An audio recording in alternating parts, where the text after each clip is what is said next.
Buenas tardes, muchas gracias por su asistencia. Esta es una clase especial fuera del programa del curso Big History del proyecto OER, em, dado lo que hemos visto en las dos últimas clases que se llamaron ¿Qué es la vida?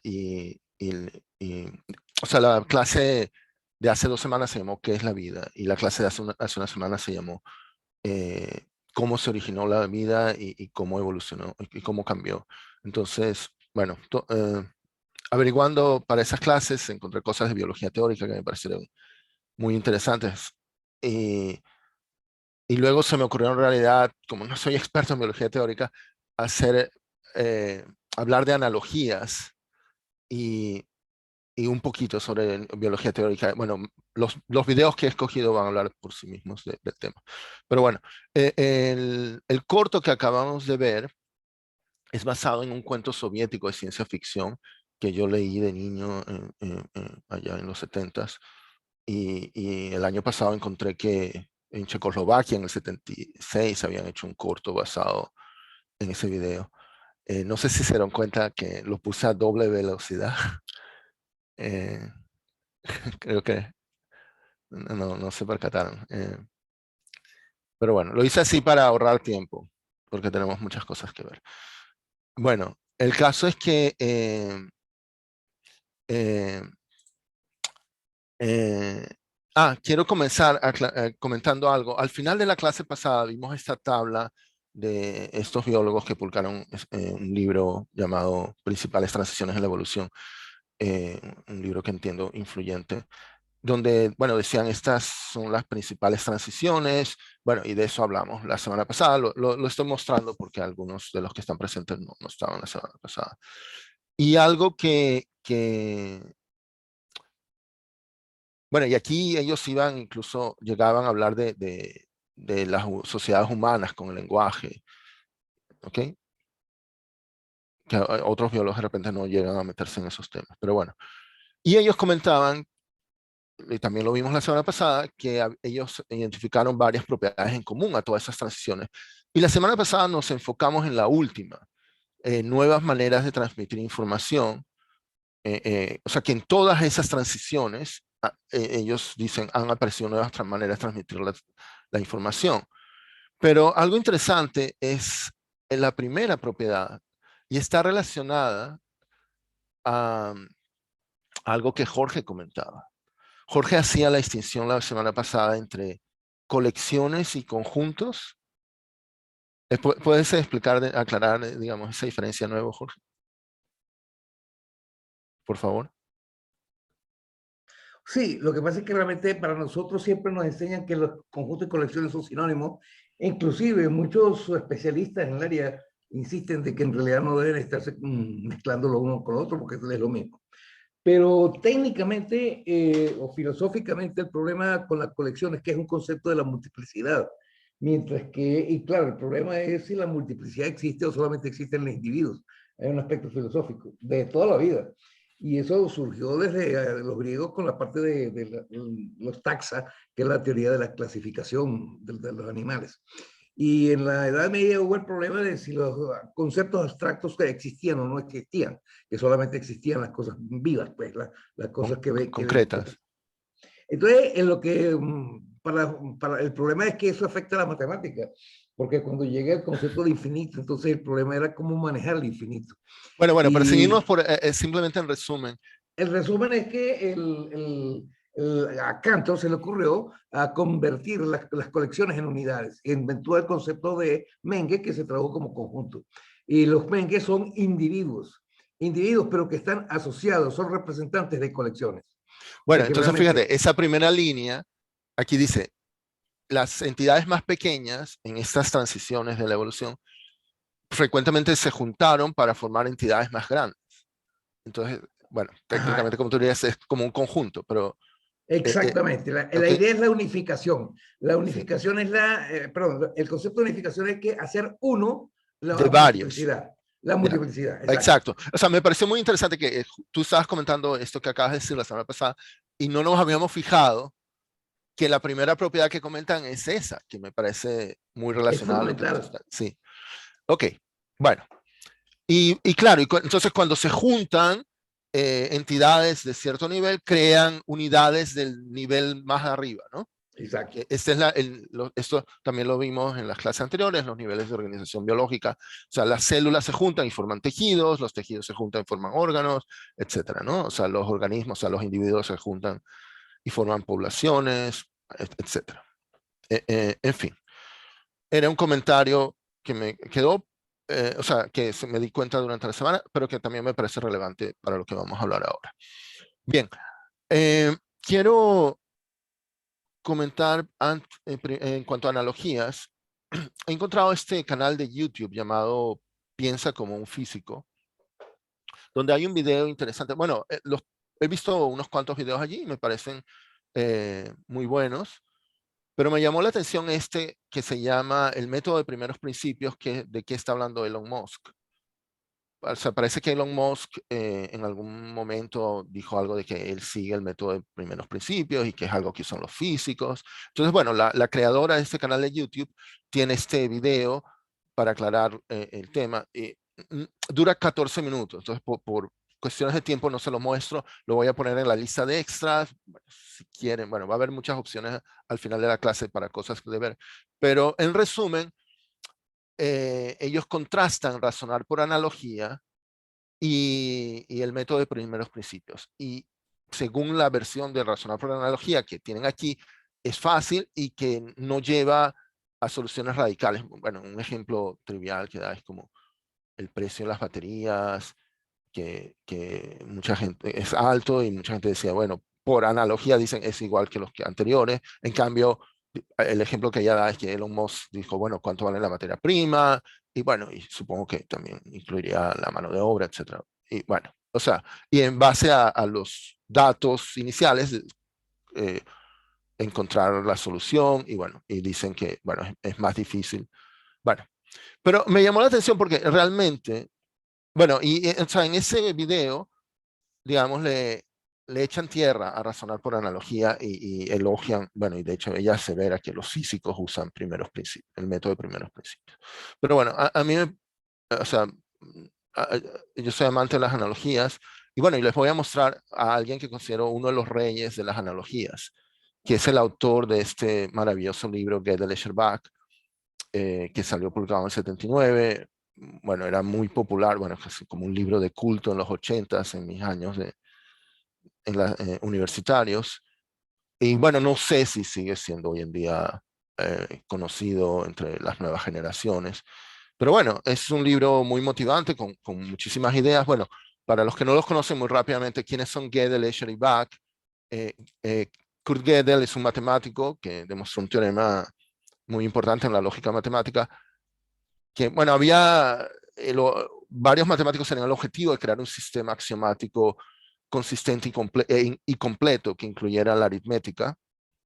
Y bueno, no es el momento de hablar de qué significa un sistema axiomático consistente y completo, pero bueno, para que tenga una idea, ¿ok? Y él demostró, Kurt Gödel demostró que no era posible hacer eso, porque siempre él construyó un código de una manera, él consiguió una manera de codificar un teorema que lo que dice es, no me puedes demostrar con estos axiomas. O sea, el teorema hacía referencia a sí mismo. Y si lo incluyes en la lista de axiomas, el procedimiento que da Kurt Gödel es que va a haber otro que no es demostrable. Y así sucesivamente. Entonces eso fue un golpe para los que tenían Hilbert y otros que tenían esa ambición de conseguir un sistema, digamos, perfecto. Pero bueno, o sea, lo importante es que hay una autorreferencia allí, digamos, lo importante para el tema. Ahora, Escher es más fácil de hablar de él porque es no sé si se llama pintor o dibujante, bueno, tiene muchas pinturas conocidas así como paradójicas y también tiene sus seguidores entre los matemáticos y científicos. Bueno, o sea, la gente hace homenajes a cosas que él hace. Por ejemplo, alguien hizo en Lego esa pintura. Ok, luego, este es muy clásico, las manos dibujando, que se dibujan a ellas mismas. Esta es como una especie de autorreferencia en dos niveles. Y de hecho, yo tengo aquí una camiseta, no he podido ponerlo, no lo puse allí. Mi camiseta dice, eh, el enunciado de atrás es verdad. Y bueno, y atrás dice el enunciado adelante es mentira. O sea, es un poco análogo a esta pintura. O sea, hay uno que hace referencia al otro y el otro hace referencia a él. Ah, bueno, perdón. Lo que se me pasó comentar del teorema de Gödel es que es análogo, perdón, al, a la paradoja del mentiroso, que dice, si yo les digo, estoy mintiendo, ¿es esa frase verdad o mentira? Y si lo analizan, si es verdad, entonces estoy mintiendo, entonces es falso. Y si es mentira, bueno, yo dije que estaba mintiendo, entonces es verdad. Entonces, bueno, esas frases con autorreferencia son paradójicas y no son ni verdad ni mentira. Y creo que Gödel hizo algo así. Bueno, y esto es como un estoy mintiendo, pero con dos niveles, ¿ok? Lo que tengo, las enunciados que tengo en la camiseta, y bueno. O sea, aquí si uno viera una sola mano, podría ser verdad, pero que está dibujando otra mano, pero la otra, bueno, todo es simétrico. En fin. Y la gente le hace homenajes de distintas maneras a esa pintura. Eh, Aquí, por ejemplo, hay unas escaleras infinitas, porque suben, y como que llegan al principio y siguen subiendo. O, bueno, los otros van bajando y, bueno, son, eh, eh, digamos, ilusiones ópticas. Ahora, el otro personaje del título es Johann Sebastian Bach. Yo no sé de música, no puedo decir prácticamente nada. Un amigo que, bueno, no está presente en la clase, a veces ha venido Juan Carlos Niebla, me ha explicado algo. Por ejemplo, este crab canon, o sea, sería el canon del escarabajo, del cangrejo, parece que es palíndromo. Y de hecho, al final de la clase les puedo mostrar un video donde tocan la música y ponen la partitura. Bueno, se ve la estructura musical interesante. ¿Okay? Y bueno, y en el libro él habla mucho de las fugas de Bach, y bueno, Hofstadter es un pianista y conoce el tema. Ok, pero, bueno, y ese palíndromo, porque va para atrás y para adelante, bueno, es parecido a aquí hay pájaros que van para un lado y pájaros que van para el otro en este mosaico. Es análogo a esto, ¿ok? Ahora, en el libro, él habla no solo de esos tres personajes, habla de muchísimas cosas. O sea, y de hecho, parece que le costó a la gente entender de qué se trata. Y él, de hecho, sacó otro libro unas décadas después diciendo, bueno, esto es lo que quise decir. Porque tiene tantas ideas que es difícil decir de qué o sea, de qué se trata. Y bueno, creo que lo que dice el libro se trata de la pregunta de cómo de objetos inanimados pudimos aparecer los humanos que estamos vivos y conscientes. De eso se trata en Gödel y Bach, aunque no lo crean. Bueno, esto también es un recordatorio de algo que vimos la semana pasada. Vimos que Francis Crick lo llamó así dogma de la biología molecular, que el ADN se replica, se transcribe en ARN y eso se traduce en proteínas. Aquí falta como una flecha, que las proteínas ayudan a la creación del ADN. Entiendo que son como un andamio, y bueno, las proteínas son las que hacen todo dentro de la célula, entiendo. De hecho, hay una analogía que eh, eh, Freeman Dyson hace. Las proteínas son como el hardware y el ADN es como el software. ¿Okay? Después voy a hablar un poquito de Freeman Dyson. Pero esa analogía me gusta, como para los que no somos biólogos, no nos acordamos de biología de secundaria y somos de computación. Esto ayuda a pensar en las proteínas y el ADN. O sea, en el ADN está el código. Y bueno, y las proteínas son las que hacen las cosas. Gustavo, ¿te puedo interrumpir un Físicamente. momento? Por favor. Eh, Dijiste ahorita el tema de que las proteínas lo hacen todo. Es Bueno, una o sea, cosa son las muy, que muy se breve. mueven Sí, sí, sí, sí. físicamente. A eso me refería. Pero, pero es una cosa que me lleva a lo anterior, lo de la vida, que es el rol que tienen los lípidos, las grasas. Una de las características de lo vivo, y es muy interesante, porque es a un nivel de abstracción muy, muy alto, es la celularidad. Tú tienes que ponerle un borde a cada sistemita biológico desde el más chiquitico. Estoy hablando del nucleolo, que después tiene otra que es el núcleo, que después tiene otro que es el de la membrana plasmática, que tiene otro que es el de la piel y que es el de la hasta la biosfera, lo que sea. Todo eso tiene que tener compartimientos para luchar contra la segunda ley de la termodinámica. Y en esa pared celular es absolutamente clave el rol de los lípidos, de las grasas. ¿Por qué? Porque tú te estás moviendo en un solvente acuoso.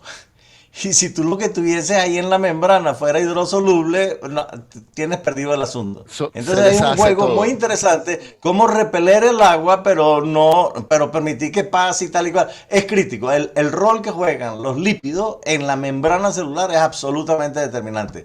Y en parte, por otro lado, en el sistema nervioso Ahora, central, los lípidos, la mayor parte de lo que hay ahí es lípido en el una cerebro, es pregunta, lípido. ¿los lípidos son un tipo de proteínas o son algo que No, no no, son no, no. Los proteínas? tres principios básicos son las proteínas, los lípidos y los hidratos de carbono, los azúcares. De los azúcares le sacamos la energía, Ah, claro, pero de claro. la parte estructural tenemos los lípidos y las proteínas. Esa es la parte estructural, ese es el Ah, hardware. El hardware viene con eso. ok. Ah, ok. O sea, lo que dicen, no solo la proteína es el hard. Ok, ok. Muy No, bien. no te interrumpo más, me da pena la No, no, cosa, no, pero no no, te no, no, interrumpo no, más. no. Ok. Dale. Ahora, en el libro que es del Sherbak, Hofstadter hace una analogía entre la biología molecular y la lógica matemática. O sea, pone a Francis Crick análogo a Gödel, el código genético análogo al código que Gödel usó para codificar los teoremas matemáticos. Bueno, no vamos a ir por la lista completa, pero aquí abajo dice autorreproducción es análogo a autorreferencia. ¿Ok? Y tiene este gráfico, bueno, lo llama Central Dogma por el juego de palabras con el dogma central de la biología molecular, ¿no? Entonces, bueno, aquí abajo está el dogma central de la biología molecular con el ADN, el ARN y las proteínas, que aquí tienen la flecha que va de proteínas a ADN. Y él dice que es análogo, o sea, o él lo ve análogo a cómo los strings de los enunciados lógicos en un sistema axiomático se pueden construir y la aritmetización para crear el código de Gödel. O sea, y bueno, en fin. El punto principal, bueno, aquí él abrevia y llama la autorreproducción self-rep y la autorreferencia self-ref.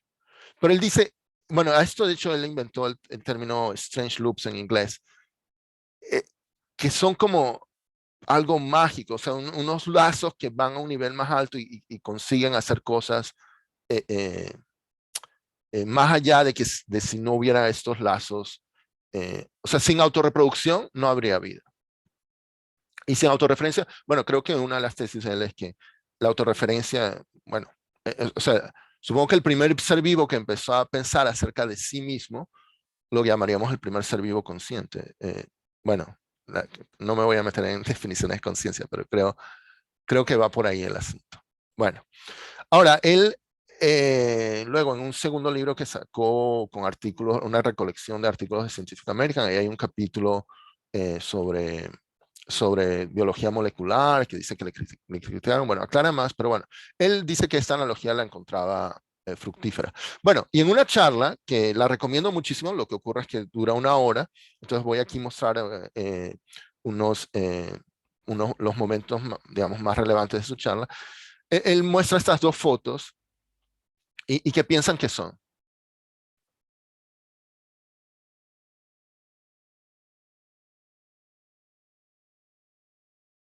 Una réplica de sí misma en donde ha perdido información, ¿no? Bueno, les digo, es el mismo árbol, solo que el de arriba es en verano y el de abajo es en invierno. Y en el de abajo no había sol, o sea, estaba muy nublado. Entonces, ¿pero qué cosa es la mancha negra en el piso? O sea, en el de arriba, obviamente la mancha negra en el piso es la sombra, ¿no? Pero ¿qué cosa es la mancha negra abajo? Si no estaba soleado. Tal vez Que las no cae, hojas del otoño que se quedaron allá abajo de las hojas. que no cae Bueno, nieve. O humedad. ajá, alguien mencionó la nieve. Lo que está blanco alrededor es nieve. Y donde está negro es que no cayó la nieve. Y no cayó porque, claro, el árbol, la nieve cayó en el árbol y el árbol cubrió. ¿Ok? Entonces, él hace esa analogía. Entonces, él dice, normalmente a lo de abajo no lo llamamos sombra, pero pudiera llamarlo sombra y lo pone entre comillas.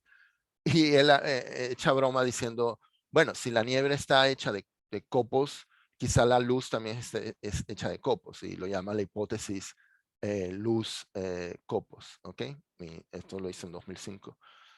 Ahora, para el siguiente ejemplo de sombra, tengo que mencionar brevemente las corrientes oceánicas, porque quizás no saben que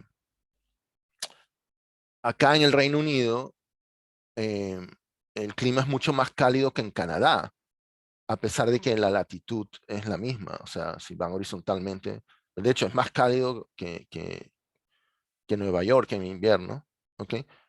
Y el motivo es por esa corriente, la corriente del Golfo, que lleva agua caliente trae hacia acá, agua caliente hacia acá. O sea, aquí las líneas azules son frías y las rojas calientes, ¿no? Entonces, por ejemplo, en mi país natal es frío por la corriente que viene del Polo Sur.